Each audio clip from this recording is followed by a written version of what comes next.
ఇక ఊగిసలాటలో బట్టి భవిత అస్త్ర కేంద్రంగా సైలెంట్ గా మారుతున్న సమీకరణాలు, కేంద్ర రాజకీయాల్లోకి రావాలని కాంగ్రెస్ అధిష్టానం సూచన, రెవెన్యూ నుంచి పొంగులేటి అవుట్, శ్రీధర్బాబు చేతికి ఆర్థిక శాఖ ఆట, రవాణా శాఖ బాధ్యతల నుంచి పొన్నమును తప్పిస్తారని ప్రచారం, మంత్రులు జూపల్లి కృష్ణారావు, కొండా సురేఖ భవిత ప్రశ్నార్థకం, ప్రభుత్వ తీరుపై 2 ఏజెన్సీల ద్వారా అధిష్టానం రహస్య సర్వే, ఒక్కరొక్కరిని ఢిల్లీకి పిలిపించి మాట్లాడుతున్న అధిష్టానం అట. కాంగ్రెస్ లో ఏదో జరుగుతున్నది.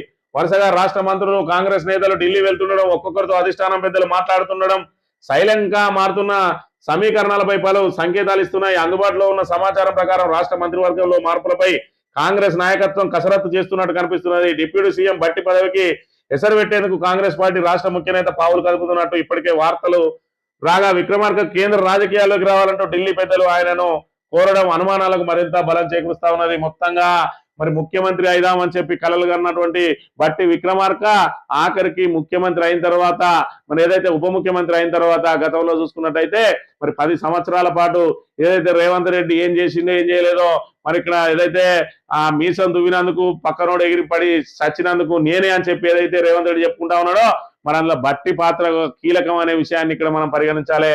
బట్టి ఏదైతే సిఎల్పి నాయకునిగా పాదయాత్ర చేసిండు, కానీ ఇవాళ ఆయన దళితుడైనందున, ఈయన రెడ్డి అయినందున, మరి ఆయన ఏదైతే మాటలతోటి కోటలు కడతాడు, ఈయనేమో స్థానికంగా అందరినీ మమేకం అవ్వకుండా వేయండు.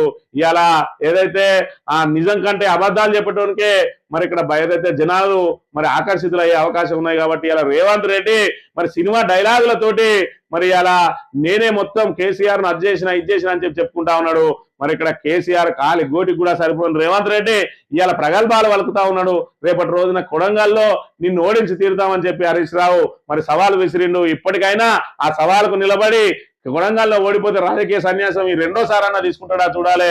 ఈ బట్టి విషయానికి వస్తే మరి బట్టిని తప్పియడానికి రేవంత్ రెడ్డి అనేక ప్రయత్నాలు చేస్తా ఉన్నాడు. ఎందుకంటే ఇమ్మీడియట్ గా ఆయన కుర్చీకి ప్రమాదం బట్టి విక్రమార్కతోటే ఉన్నాయి. కాబట్టి ఆయన ఏదైతే కమిషన్లు తీసుకుంటా ఉన్నాడని చెప్పి పెద్ద ఎత్తున ఆయన మీద మరి జరుగుతున్న ప్రచారానికి మరింత ఊతమిచ్చింది రేవంత్ రెడ్డి.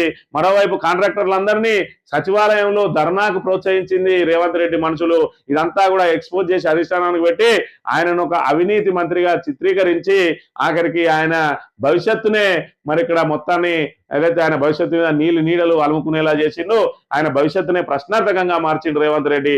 ఇలా స్పీకర్ గా పోవడమా, మరి సెంట్రల్ రాజకీయాలకు పోవడమా, సెంట్రల్ రాజకీయాలకు పోవడం అని అంటే అక్కడేమో కాంగ్రెస్ అధికారంలో లేదు, ఏదో రాజ్యసభ తీసుకొని కేంద్ర మంత్రి అయితే అనేది కూడా లేదు. సిఎల్పి ఏదైతే ఏఐసిసిలో తీసుకున్నట అక్కడ పనిచేయి, నీకు రేవంత్ రెడ్డికి నీకు వడదలేదు కాబట్టి నువ్వు పక్కకు జరుగు, ఎందుకంటే ఆయన మాకు టంచనగా డబ్బు సంచులు తెచ్చిస్తాడు, నీలాంటి వాళ్ళు అడ్డం పెడితే ఆ డబ్బు సంచులు రావు. ఇలా దేశం